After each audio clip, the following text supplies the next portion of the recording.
Hey, what's going on, gang? I hope you're all having a good morning and are ready for the weekend. Which is right around the corner. So I want to thank the guys last night. Jig and Hector from Morning Brew Sports and Yankees Morning Brew. Mike Mazza from Train Express. Joey from The Shift. We're all coming on. We're talking about a lot of the stuff going on in Yankee Land, and appreciate all of your insights and perspectives, and Joey's vent session. Which was more than welcome. So I want to thank you all for coming on, and looking forward to doing this with you guys again soon. We talked about all the stuff that's going on, these insane trade proposals and ideas. We talked about potential Juan Soto trade with the Yankees, where the Yankees have to take on a bad contract, as instead of giving them Spencer Jones, which someone else is proposing. The guys from The Athletic are proposing. So there's some ideas out there. And again, I talked about Bryce Harper yesterday. So today I want to talk about, it's basically, look at the title, Bryce Harper versus Juan Soto.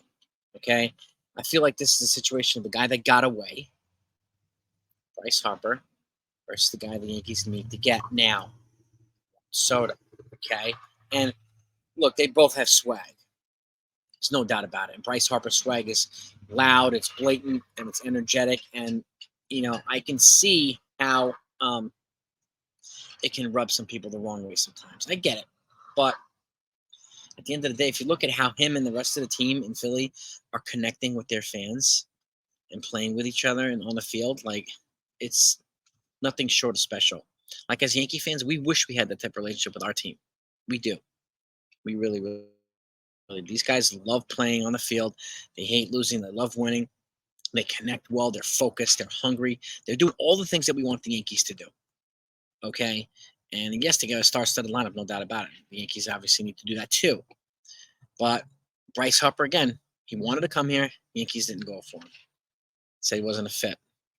So now Juan Soto is the guy I think the Yankees need to get. He'll have the same impact. He has the same swag as Bryce Harper does. He's a little bit more subtle, right?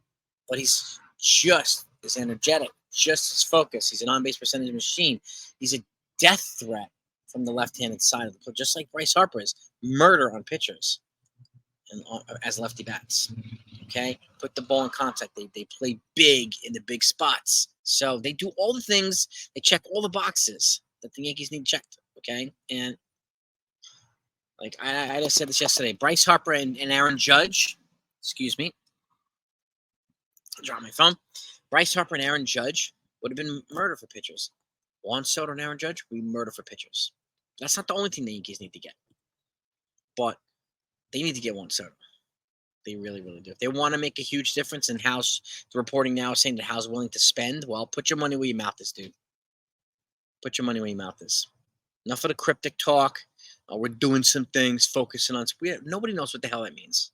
Okay, nobody knows. And people are just going to make up stuff because you're being so cryptic. So you got to deal with that too. But at the end of the day, swag is swag. These guys are both winners. They perform in the clutch. Okay. Soto's got a ring. Bryce Harper, I think, is going to get one at some point. And both of them are on a Hall of Fame trajectory.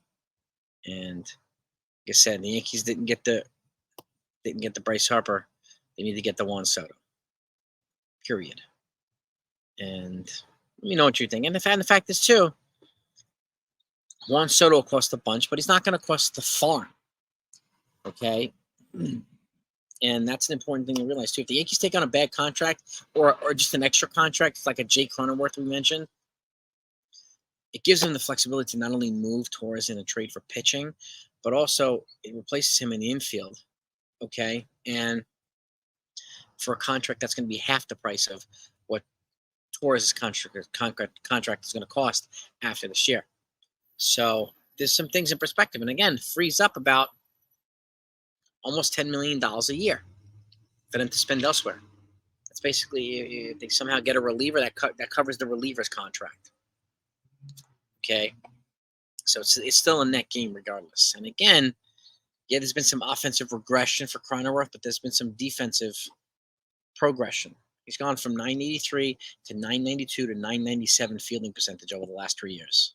Okay. And that's a good way to offset an offensive production that's not necessarily as robust as Gleyber Torres is. So, but this allows them to have moving pieces. Also allows them to do things.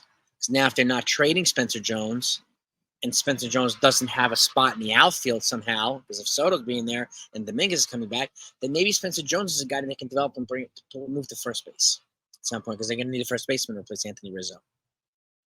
You're going to keep his lefty bat, his murderous lefty bat too. So it gives them options, okay? It gives them options. But speaking of farm, I want to go over an insane trade proposal that I just saw, okay?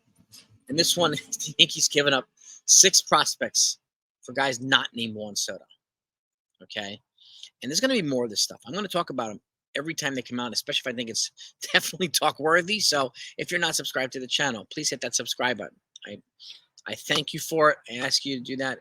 It's greatly appreciated. And if you do, just hit the notification bell while you do it. That way you're first in line to get all the breaking news, first in line to get all the inside scoop. So I'll make sure of that. I'll take care of that.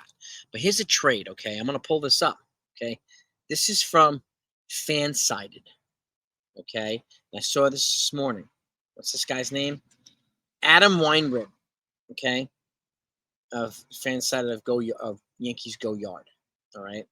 And here's the trade proposal, which to me is, where is it? Okay, it's nothing short of insanity. Okay, so the Yankees are getting 2 players. They're getting Willy Adames for shortstop, okay, and Corbin Burnes for pitching. All right, and all right, so Yankees can do that. The Yankees could use another pitcher, but the price here for these guys, and then I'll give you a breakdown of Willy Adames' stats. We know Corbin Burnes, a former Cy Young Award winner. Willy Adames, solid defender. He batted .217 this year with 24 home runs, 80 ribbies, on-base percentage of .310, slugging .407, OPS .717. So decent across the board. He's actually not far away from Anthony Volpe. We already have at shortstop. Willy Adames is 8 years older. He's 29. Volpe's 21. And Corbin Burnes is going to be 30. Okay?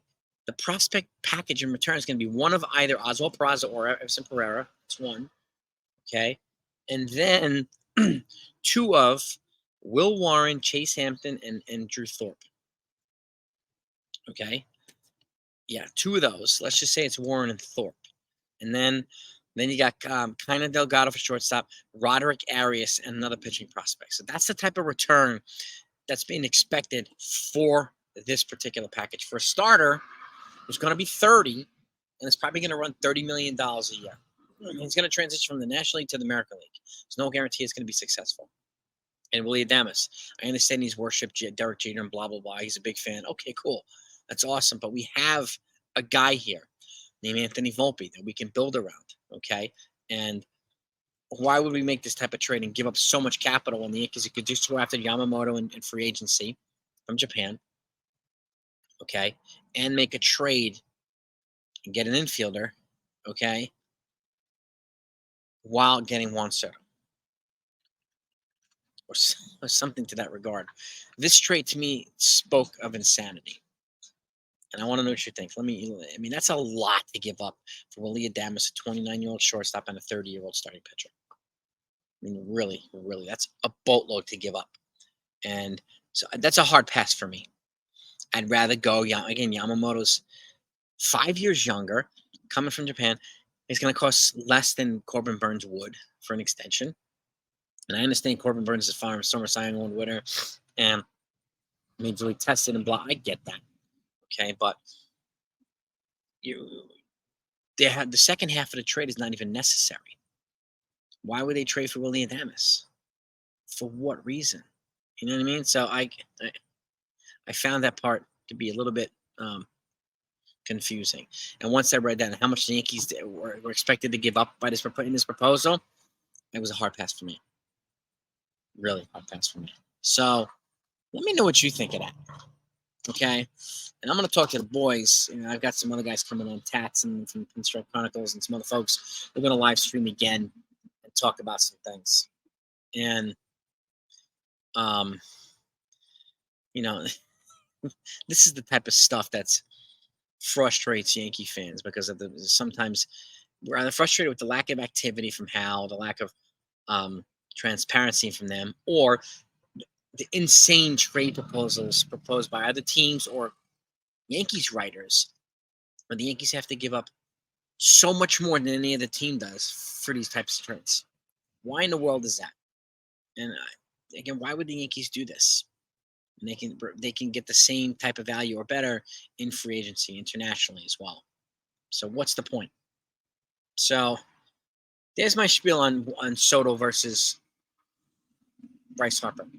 Okay. And this crazy trade. So let me know what you think, gang. Let's talk about it. Have a great day. Have a great weekend. I'll talk to you next time.